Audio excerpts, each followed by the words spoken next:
Hello everyone, welcome to India buddy. आप सभी का स्वागत है आपके अपने चैनल इंडिया बडी में। स्टूडेंट्स, आप तो जानते हैं हमने पूरी सीरीज स्टार्ट की है 10th स्टैंडर्ड महाराष्ट्र बोर्ड के लिए। तो आज जो हम चैप्टर देखेंगे वो है चैप्टर नंबर 9 ज्योग्राफी का, जो है टूरिज्म, ट्रांसपोर्ट एंड कम्युनिकेशन। तो इस चैप्टर को हम पूरा डिटेल में पढ़ेंगे। साथ ही साथ मैंने बहुत सारी चीजों को हाईलाइट किया है जो आपको बहुत ज्यादा यूजफुल हो सकता है जब आप fill in the blanks, MCQs या कोई भी आंसर लिखने के लिए आप सोच रहे हैं। तो ये सभी पॉइंट को आपको याद रखना चाहिए। इस चैप्टर को स्टार्ट करने के पहले मैं आपको एक चीज बताऊं कि इस चैप्टर में हम दो देशों को कंपेयर करेंगे।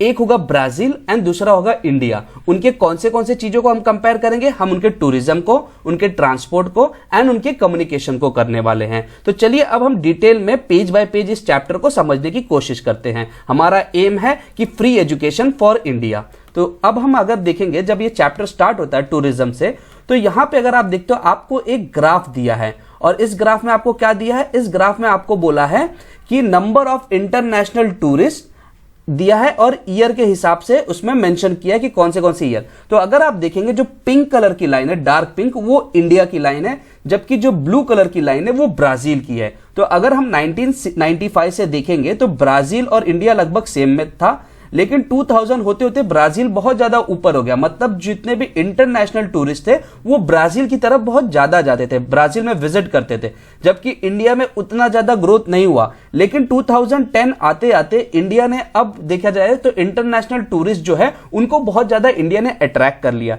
तो ऐसी क्या वजह हो गई कि इंडिया ने इतना ज्यादा अट्रैक्ट कर लिया और ब्राजील उस चीज को अट्रैक्ट नहीं कर पाया? सब कुछ हम इसमें देखने वाले हैं। और एक इंपॉर्टेंट चीज है कि इंडिया ने, अब देखा जाए तो ब्राजील से बहुत ज्यादा ग्रोथ ले ली है। अब बहुत ज्यादा इंटरनेशनल टूरिस्ट जो होते हैं वो इंडिया में आना पसंद करते हैं।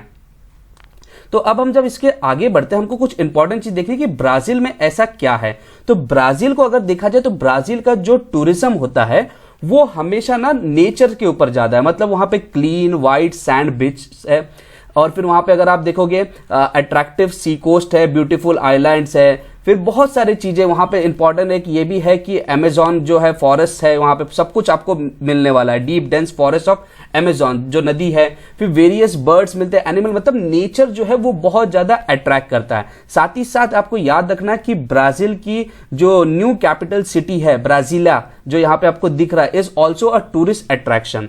और भी बहुत सारे सिटीज के नाम दिए जिनके बारे में बताया गया है, रियो डे के बारे में बताया गया है।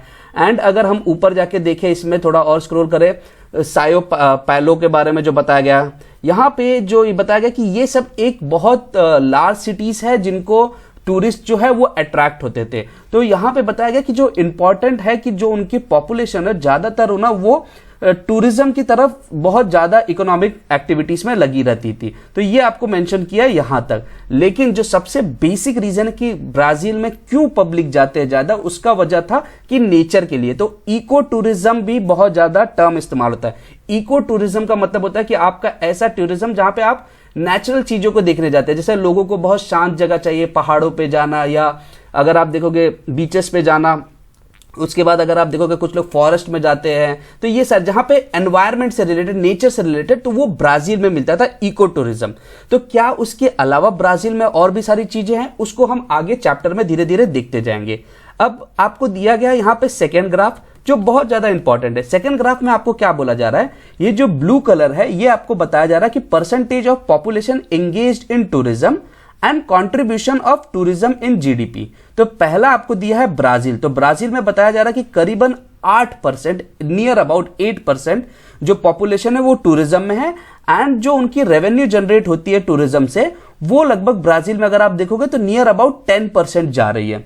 जबकि इंडिया के केस में अगर आप देखोगे तो इंडिया का जो पॉपुलेशन जो टूरिज्म में काम कर रहा है वो जो है वो करीबन आप देख रहे हो कि 9 के भी ऊपर जा रहा है, 8 और 10 के बीच में, मतलब 9 के भी ऊपर जा रहा है। और जो उसकी कंट्रीब्यूशन है, जो उसकी रेवेन्यू जनरेट हो रही है, वो जीडीपी में नियर अबाउट 8 से थोड़ा ऊपर है। तो ऐसा क्या वजह हो गया कि ब्राजील में जो लोग हैं वो कम टूरिज्म की तरफ जा रहे हैं, लेकिन उनकी जो रेवेन्यू हो रही है वो बहुत ज्यादा है। जबकि इंडिया में लोग ज्यादा है जो उस बिजनेस में इंगेज्ड है, लेकिन रेवेन्यू इस चीज को इतनी कम मिल रही है। तो इसकी भी सारी वजह आपको मिलेगी। इसका जो सारा मेन वजह यह है कि जो ब्राजील है, ब्राजील में जो पॉपुलेशन है वो काफी कम है इंडिया के कंपैरिजन में, एंड जीडीपी भी जो है वो काफी कम है।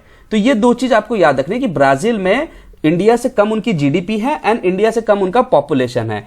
इसीलिए अगर देखा जाए तो परसेंटेज में इंडिया उनसे कम में है जीडीपी के पॉइंट ऑफ व्यू से, कि मतलब मान लीजिए ब्राजील पूरे साल भर में 100 रुपीज कमाता है और उसमें से सिर्फ 20 रुपीज जो है वो अगर देखा जाए टूरिज्म से आ रहा है, मतलब 20% ब्राजील का आ रहा है। एक एग्जांपल दे रहा हूं। और अगर इंडिया 1000 रुपीज कमा रहा है और उसमें से 100 रुपीज अगर इंडिया को टूरिज्म से आ रहा है, तो अगर देखा जाए तो इंडिया अमाउंट में बहुत ज्यादा कमा रहा है, लेकिन परसेंटेज वाइज में 100 जो है 1000 का वो सिर्फ 10% आता है। तो इसीलिए परसेंटेज में वो चीज कम लगती है, लेकिन अमाउंट वाइज में इंडिया बहुत ज्यादा ब्राजील से टूरिज्म में अमाउंट मिल रहा है। लेकिन percentage to the contribution of GDP, GDP का फुल फॉर्म होता है ग्रॉस डोमेस्टिक प्रोडक्ट, जो है वो इंडिया में परसेंटेज ब्राजील से कम है। तो ये पॉइंट आपको हमेशा नोट करनी चाहिए। लोग जो है वो ज्यादा काम कर रहे हैं टूरिज्म में, लेकिन जो उसका कंट्रीब्यूशन है वो जीडीपी में कम है एज कंपेयर टू ब्राजील। अब हम नेक्स्ट बात करने वाले हैं कि इंडिया का, ये तो हो गया था ब्राजील का। अब इंडिया में ऐसा क्या है, देखिए हमने ब्राजील में देखा इको टूरिज्म बहुत ज्यादा कि वहां पे नेचर के लिए, लेकिन इंडिया का पॉइंट क्या है, इंडिया में जो फॉरेन टूरिस्ट आते हैं वो हेरिटेज के लिए आते हैं, एडवेंचर के लिए आते हैं, कल्चरल आते हैं, हेल्थ के लिए आते हैं, बिजनेस टूरिज्म के लिए आते हैं, एंड इको टूरिज्म भी इंडिया में अब चालू हो गया है। तो मतलब इंडिया में बहुत सारे चीजें हैं जिसके कारण और भी टूरिज्म आ रहे हैं। तो अब आपको डिफरेंस समझ में आएगा कि ब्राजील में क्यों कम आते हैं एंड इंडिया में क्यों ज्यादा, क्योंकि ब्राजील में सिर्फ इको टूरिज्म मतलब सिर्फ एनवायरमेंट रिलेटेड ही टूरिज्म है, बाकी उनके पास कोई और फैसिलिटीज नहीं है। जबकि इंडिया में अगर आप देखोगे हेरिटेज है, एडवेंचर है, कल्चरल के लिए बहुत लोग आते हैं, अलग अलग मंदिर देखने को आते हैं, मस्जिद देखने को आते हैं। साथ ही साथ इंडिया में हेल्थ टूरिज्म भी है कि बहुत हॉस्पिटल्स है तो लोग जो है वो अपना इलाज करने आते हैं। बिजनेस के टूरिज्म में इंडिया भी बहुत ज्यादा ग्रो कर रहा है कंपनीज के पॉइंट में। इको टूरिज्म भी है, अगर आप साउथ इंडिया की तरफ जाते हो, नॉर्थ इंडिया की तरफ जाते हो, नॉर्थ ईस्ट की तरफ जाते हो, तो वहां पे एनवायरमेंट से रिलेटेड भी बहुत लोग उस चीज के लिए जाते हैं। तो ये एक मेन वजह है कि इंडिया क्यों इतना ज्यादा डेवलप हो रहा है। तो जो जो पॉइंट मैंने हाईलाइट किया ये सारी पॉइंट्स आपको याद होनी चाहिए, क्योंकि इसी से fill in the blanks, MCQs और बाकी सारे क्वेश्चंस बन सकते हैं। नेक्स्ट हम इसमें और डिटेल में देखेंगे। यहां पे आपको देखो इंडिया के और ब्राजील के कुछ इंपॉर्टेंट जो इमेजेस है वो दिए गए हैं। अब इसके बाद हम और नीचे जाते हैं, देखते हैं अब चैप्टर में और क्या है। तो चैप्टर में अब इंपॉर्टेंट जो यहां पे स्टार्ट हो रहा है, देखिए टूरिज्म खत्म हो गया, अब हम ट्रांसपोर्ट के पार्ट पे जा रहे हैं। तो ये रहा ब्राजील का, अगर आप देखोगे ये है ब्राजील का मैप, एंड ब्राजील के मैप में अगर आप देखते हो यहाँ पे बहुत सारी चीजें हैं जो आपको समझ में आनी चाहिए।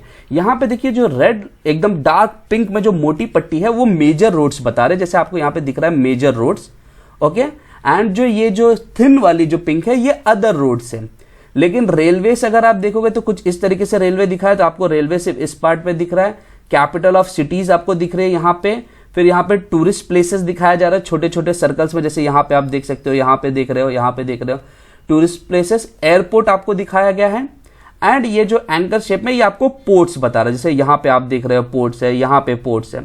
तो एक पूरा ऑब्जर्वेशन अगर हम करते हैं ना स्टूडेंट्स, तो यहाँ पे अगर आप देखोगे ये उनका नॉर्थन पार्ट हो गया, ये उनका साउथ पार्ट हो गया, ये उनका ईस्टर्न पार्ट हो गया, ये उनका वेस्टर्न पार्ट हो गया, और ये सेंट्रल है।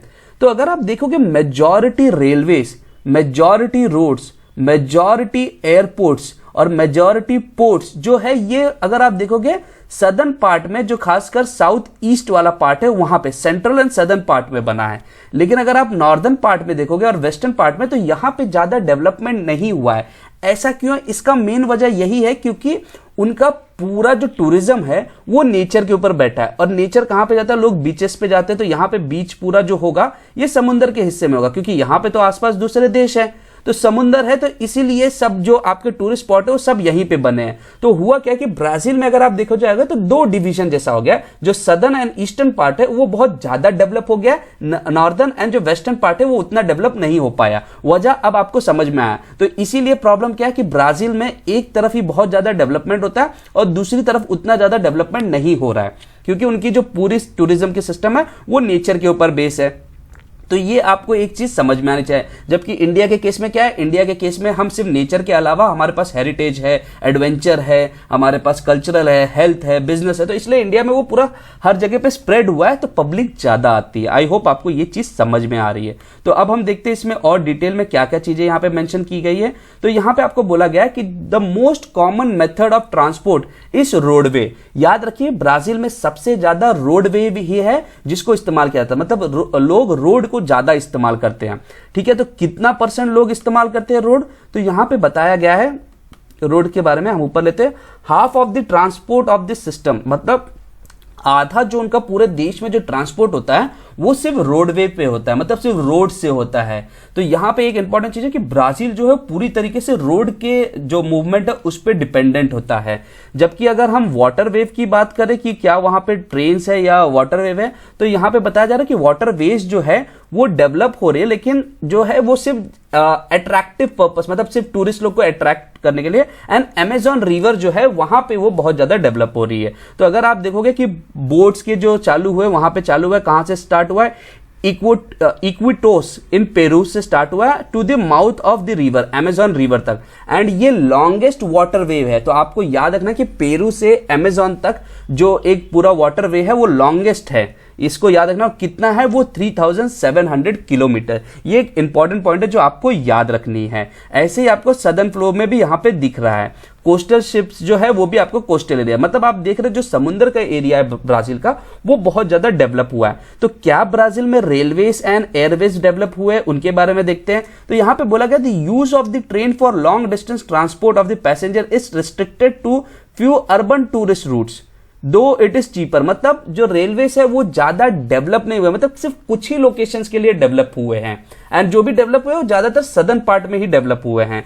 तो भले वो सस्ते, लेकिन उतना पब्लिक उसको यूज नहीं करता, पब्लिक सिर्फ अपनी रोड वे पे चल रहा है। और जो एयर वेव है, मतलब जो उनके जो एरोप्लेन वाले बेस है, वहां पे भी अगर आप देखोगे वहां पे कंट्रीब्यूशंस बहुत कम है। तो ब्राजील जो पूरी तरीके से डिपेंडेंट है वो रोड वेव के ऊपर डिपेंडेंट है, एंड वाटर, रेलवे एंड जो उनका एयरवे है उसके ऊपर उसकी डिपेंडेंसी बहुत कम है। मतलब आप देख सकते हो कि लगभग 50% जो उसका पूरा ट्रांसपोर्ट होता है वो रोड से होता है। ये चीज आपको याद रखनी है, क्योंकि उन्होंने उस तरीके से सिस्टम डेवलप ही नहीं किया। तो ये भी एक इंपॉर्टेंट चीज है जो आपको याद रखनी चाहिए। अब वही बात अगर हम इंडिया के पॉइंट ऑफ व्यू से स्टार्ट करेंगे तो इंडिया को हम देख लेते हैं। अगर आप इंडिया में देखोगे तो पहले एक मोटी सी पट्टी है जो यहां से स्टार्ट होती है, जो नॉर्थ से लेके सीधा साउथ तक जाती है, मतलब इंडिया के टॉप एंड से लेके एकदम लोअर एंड तक इंडिया का वो टच करता है। सिमिलरली एक डॉटेड ग्रीन में दिखा रहा है वो ईस्टर्न, मतलब आप देख रहे हो यहां से, देखिए ये लाइन जो है ये पूरा ईस्टर्न, मतलब ये इंडिया के ईस्ट और वेस्ट को वो कनेक्ट करती है। साथ ही साथ अगर आप देखोगे तो यहाँ पे जो लाइट पिंक का जो रास्ता है वो है गोल्डन क्वाड्रिलेटरल। तो यहाँ पे इसका मीनिंग क्या होता है, यहाँ पे 4 जो इंपॉर्टेंट शहर है, जो अगर आप देखोगे यहाँ पे दिल्ली, मुंबई, और आपको यहाँ पे दिखेगा जो इसका रूट अगर आप देख रहे हो यहां से वो बैंगलोर से वो जाता है कोलकाता। तो आप देखते हो ये एक क्वाड्रिलेटरल जैसा बन रहा है कि 4 इंपॉर्टेंट शहरों को मिला रहा है। एंड इंपॉर्टेंट चीज और है, नेशनल हाईवेज भी इंडिया में बहुत सारे हैं। एंड मेजर पोर्ट्स आपको कौन से दिख रहे हैं, एक पोरबंदर दिखता है यहाँ पे, फिर एक कंडाल दिखता है, ठीक है, कांडला, एंड यहाँ पे आप मुंबई देख सकते हो, फिर उसके बाद कोची आपको दिख रहा है, चेन्नई दिख रहा है, विशाखापट्टनम दिख रहा है, यहाँ पे कोलकाता दिख रहा है, ठीक है। तो ये मेजर पोर्ट्स है। तो अगर आप इंडिया का मैप देख रहे हो तो देखिए ये इंडिया में कितना ज्यादा रोड वाइज पूरा कनेक्ट, अभी हमने सिर्फ रोड देखा, रोड वाइज ही इंडिया कितना ज्यादा कनेक्टेड है। आप देख रहे रोड कितना ज्यादा कनेक्टेड हुआ है। साथ ही साथ अगर हम और नीचे जाके देखते हैं, अब यहां पे हम बात कर रहे हैं एयरवेज की, ठीक है, और रेलवेज। अगर आप देखोगे रेलवेज भी इंडिया में कितना ज्यादा कनेक्शन है, मतलब टूरिज्म की ग्रोथ के लिए आपका ट्रांसपोर्ट भी बहुत ज्यादा मायने रखता है। यहां पे आपको ये चीज याद रखनी है। ब्राजील ये गलती कर रहा है, इसलिए ब्राजील इस चीज को उतना ज्यादा डेवलप नहीं कर पा रहा है। तो अभी हम थोड़ा डिटेल में देखेंगे कि इंडिया का कंपैरिजन में क्या है और सब कुछ हम देखने वाले हैं। तो इंडिया के कंपैरिजन में अगर आप देखोगे वाटर वे जो होता है, मतलब जो आपका नदी या समुद्र के पार्ट से, वो बहुत चीप होता है, ठीक है, लेकिन उसकी जो कंट्रीब्यूशन है, जो पूरा ओवरऑल जो कंट्रीज की ट्रांसपोर्ट की जो कंट्रीब्यूशन है उसका सिर्फ 1% है। भले वो सस्ता है लेकिन उसको पब्लिक ज्यादा यूज नहीं करता। क्यों?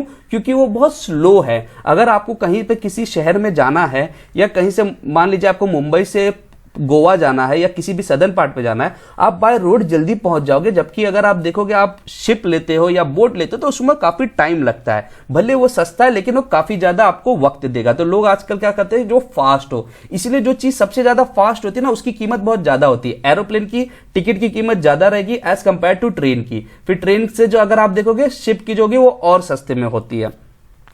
तो यहां पे क्या बोला जा रहा है कि भले ये सस्ता है, इंडिया में उसको इतना कंट्री ट्रांसपोर्ट में कम है, लेकिन approximately 95% of India's foreign trade move through the oceans. मतलब इंडिया अगर किसी के साथ डील करता है फॉरेन कंट्रीज में, विदेशी में, तो वहां पे इंडिया 95% जो है वो ओशन का रूट लेता है, वाटर वे लेता है।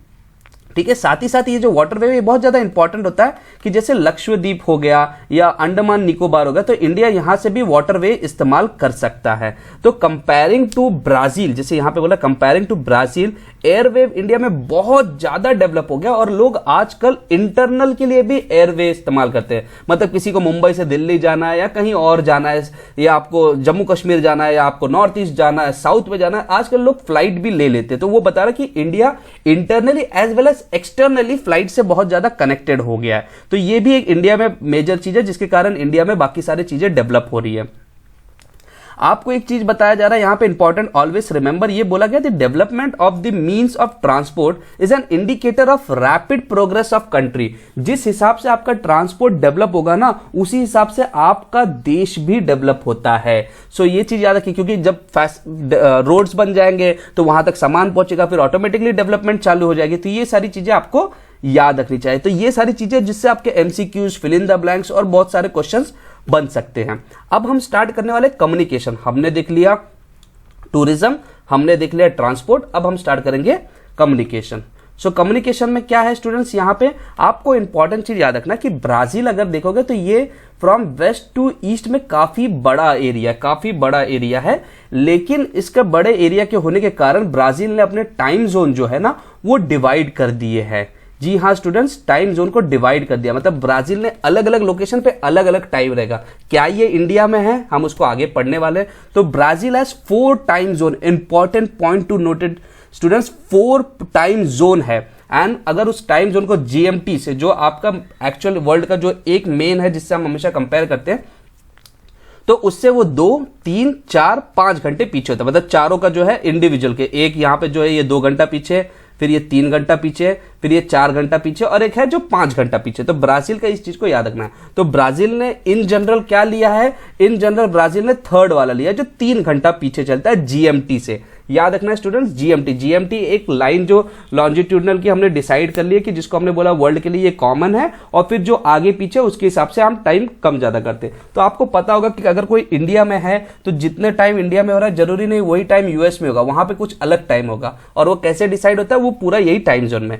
इंपॉर्टेंट चीज ये याद रखना आपको कि ब्राजील जो है वो 4 टाइम जोन्स को फॉलो करता है। सो अब हम देखेंगे कि development of communication in Brazil में कम्युनिकेशन के जो सिस्टम्स है वो कैसे डेवलप हुए। तो टेलीकम्युनिकेशन जो है वो ब्राजील में बहुत ज्यादा डेवलप्ड है एंड एफिशिएंट है। आज जो ब्राजील में अगर आप देखोगे 45% लोग जो है उनके पास इंटरनेट का एक्सेस है ब्राजील के अंदर। लेकिन जो टेलीकॉम कंपनीज है वो खासकर सेंट्रल साउथ में ज्यादातर है। मतलब सेंट्रल साउथ मतलब क्या, वही एरिया जहां पे टूरिज्म बढ़ रहा है। तो मैंने बोला ना ब्राजील में 2 पार्ट पे डिवाइड हो गया, एक जो बहुत ज्यादा तरक्की कर रहा है सेंट्रल और साउथ का पार्ट, एंड एक जो है नॉर्दर्न वेस्ट वाला पार्ट, वो उतना ज्यादा डेवलप नहीं कर पा रहा है। नेक्स्ट हम आगे देखने वाले हैं इसमें क्या है। तो यहां पे बोला जा रहा है कि जो टेलीफोन्स है वो ब्राजील में अब बहुत ज्यादा एक्सपांड हो रही है। लेकिन ब्राजील का सबसे बड़ा प्रॉब्लम ये है कि ब्राजील में पॉपुलेशन थोड़ा कम है एंड जो मास साइज है वो लार्जली डिस्ट्रीब्यूटेड है। मतलब जरूरी नहीं कि इंडिया में अगर आप देखोगे हर जगह पे लोग दिखते हैं, लेकिन यहाँ पे कैसा है कि कुछ लोग यहाँ पे है, कुछ लोग यहाँ पे, तो क्या सब जहां जहां मतलब कुछ जगह पे थोड़े ही लोग हैं तो क्या उनके लिए मोबाइल नेटवर्क, मोबाइल टावर लगाना चाहिए, ये एक सबसे बड़ा प्रॉब्लम आ रहा है। और प्लस ब्राजील में अगर आप देखोगे बहुत ज्यादा फॉरेस्ट भी है, तो वो सब बहुत तकलीफ देता है कि नेटवर्क सेट करने में और बाकी सारे इंफ्रास्ट्रक्चर लगाने में। तो ये इसी वजह है, यही एक वजह है जिसके कारण ब्राजील जो है वो पूरे ब्राजील में बहुत ज्यादा अच्छा टेलीफोन नेटवर्क्स नहीं सेट कर पा रहा है। बिकॉज क्योंकि लोग का पॉपुलेशन डिस्ट्रीब्यूटेड है, अगर एक ही जगह पे होते तो एक नेटवर्क एक पोल लगा देता था, उसके कारण काम हो जाता था। लेकिन अब यहाँ पे क्या हो रहा है, अलग कुछ लोग यहाँ पे कुछ लोग वहां पे, बहुत छोटे अमाउंट पे, और अगर उनके एक एक सेपरेट के लिए सबके लिए वो नेटवर्क सेट करेंगे तो प्रॉब्लम ये है कि उनको उतनी प्रॉफिट नहीं मिल रही है। तो जो सदर्न और सेंट्रल पार्ट है उसी एरिया में खासकर आपको टेलीफोन्स के जोन ज्यादा मिल रहे हैं। ये एक ब्राजील के लिए भी ड्रॉबैक है कि एक ही पार्ट ऑफ उनका जो डेवलप हो रहा है। फिर यहां पे बताया जाए कि ब्राजील जो है वो अभी अपने सैटेलाइट्स को भी वो डेवलप करने की कोशिश कर रहा है एंड उसकी मेन टारगेट है कि डोमेस्टिक मेड सैटेलाइट, मतलब वो खुद की एक सैटेलाइट बनाना चाहता है और खुद के रॉकेट में, जिसके लिए ब्राजील अभी भी ट्राई कर रहा है। अब हम बात करते हैं इंडिया की कि इंडिया के केस में क्या है। तो कुछ इंपॉर्टेंट चीज ये है कि अगर हम देखेंगे, देखिए पहले इंडिया का, इंडिया के जो पूरा पार्ट है टाइम जोन, इंडिया में भले इंडिया भी उतना ही ज्यादा वाइड स्प्रेड है, लेकिन इंडिया ने एक ही टाइम जोन रखा है स्टूडेंट्स। ब्राजील ने 4 रखा है, इंडिया ने 1 रखा है। जैसे हम यहाँ पे देख सकते हैं, India has only 1 standard time zone, और वो कितने लॉन्जिट्यूड पे आता है, 82.5 ईस्ट। ये पॉइंट याद रखना स्टूडेंट्स, बहुत ज्यादा इंपॉर्टेंट है। और इसको हम क्या बोलते हैं, इंडियन स्टैंडर्ड टाइम, IST। और ये कहां से पास होता है, ये इलाहाबाद से पास होता है। मतलब एक लाइन है जो इलाहाबाद से पास होती है, और भी लोकेशन से पास होती है। जैसे आपको ये दिख रहा है, ये जो पिंक कलर वाला जो लाइन है, यही है वो आपका इंडियन स्टैंडर्ड टाइम। तो यहां पे वो इलाहाबाद के आसपास से पास होती है।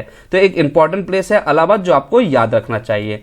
साथ ही साथ और क्या है कि ठीक है, अगर इंडिया का ये टाइम है तो इंडिया GMT से कितना आगे चलता है, तो इंडिया GMT से 5 hours 30 minutes अहेड है। मतलब जो ग्रीनविच मेरिडियन टाइम है, जो ग्रीनविच जगह है, अगर वहां पे दोपहर के 12 बजते रहेंगे तो उसी वक्त इंडिया में शाम के 5:30 बजते रहेंगे। 5.5 hours आगे रहेगा इंडिया उस दिन से। तो ये भी आपको याद रखना है। फिर प्लस इंडिया जो है वो इलेक्ट्रॉनिक मीडिया, टेलीकॉम इंडस्ट्रीज में बहुत ज्यादा फास्ट रूप से ग्रो हो रहा है, ये आपको याद रखना है। और क्या क्या चीज है जो इंडिया के लिए आपको याद रख सकते हैं, वो है कि India is the one of the largest user of smartphone and internet. देखिए ब्राजील में सिर्फ 45% है, लेकिन India is the one of the largest user of, मतलब वर्ल्ड में अगर कोई देखा जाए कि किस देशों में बहुत ज्यादा इंटरनेट इस्तेमाल करता है तो उसमें से एक इंडिया भी है। तो ये आपको याद रखना। और साथ ही साथ इंडिया ने अपने ओन सैटेलाइट्स भी बहुत बार कर चुकी है। तो इंडिया ने सैटेलाइट्स के मामले में इंडिया बहुत ज्यादा आगे चला गया है। तो अब हम देखते हैं कि सैटेलाइट से रिलेटेड क्या क्या चीज है। तो इंडिया में जो इस सभी चीज को देखते हैं उनको हम बोलते हैं इसरो। एक ऑर्गेनाइजेशन है जो इंडिया में देखता है, उसका फुल फॉर्म क्या है, इंडियन स्पेस रिसर्च ऑर्गेनाइजेशन, जो आपको याद रखना चाहिए। तो ब्राजील के लिए क्या है, ब्राजील के लिए ब्राजीलियन स्पेस एजेंसी। स्टूडेंट्स इसका नाम ब्राजीलियन स्पेस एजेंसी है, लेकिन उसका शॉर्ट फॉर्म AEB होता है। यस, आप सोचोगे सर ये कैसा BSA होना चाहिए, नहीं, उसका शॉर्ट फॉर्म AEB होता है, लेकिन उसका फुल फॉर्म है ब्राजीलियन स्पेस एजेंसी। ये आपको याद रखना है, क्योंकि ये एक इंपॉर्टेंट पॉइंट है जो बन सकता है। तो इसमें अगर आप देखोगे तो ब्राजील जो है, अब वो पहले खुद से बनाना चाहता था, लेकिन अब वो बहुत सारे देशों से वो दोस्ती कर रहा है ताकि वो स्पेस टेक्नोलॉजी में आगे बढ़े। तो पहले वो यूनाइटेड स्टेट्स से, मतलब USA से, अमेरिका से वो बहुत ज्यादा डील करता था, लेकिन अब उसकी जो डिपेंडेंसी है वो चाइना के ऊपर भी है, इंडिया के ऊपर भी है, रशिया के ऊपर भी है, यूक्रेन के ऊपर भी है। तो स्टूडेंट्स ये था आपका चैप्टर नंबर 9, टूरिज्म एंड जो आपका टूरिज्म, आपका कम्युनिकेशन पार्ट एंड ट्रांसपोर्ट का पार्ट से रिलेटेड ज्योग्राफी का। तो जो जो पॉइंट मैंने मार्क किए, यही सारे पॉइंट है जो आपको बहुत ज्यादा इंपॉर्टेंट है, एंड इसी के ऊपर लगभग आपके क्वेश्चंस बनते हैं बोर्ड एग्जाम में। तो आपके फिल इन द ब्लैंक्स, आपके MCQs और बाकी सभी चीज के लिए। तो आई होप स्टूडेंट्स आपको ये चीज पसंद आई होगी, एंड प्लीज इस चीज को अपने फ्रेंड्स में भी शेयर कीजिए, क्योंकि हम चाहते हैं कि हम आपको क्वालिटी एजुकेशन दें, वो भी फ्री ऑफ कॉस्ट, और सब कुछ आपको यहाँ पे अवेलेबल रहेगा। सो स्टूडेंट्स, ये चैप्टर के बारे में आपका जो आपने पढ़ा और जो आपने सुना उसके लिए थैंक यू। हम आगे फिर से मिलेंगे बहुत सारे अलग अलग चैप्टर्स के लिए। तब तक के लिए आप अपना पढ़ाई कीजिए, एंड जय हिंद।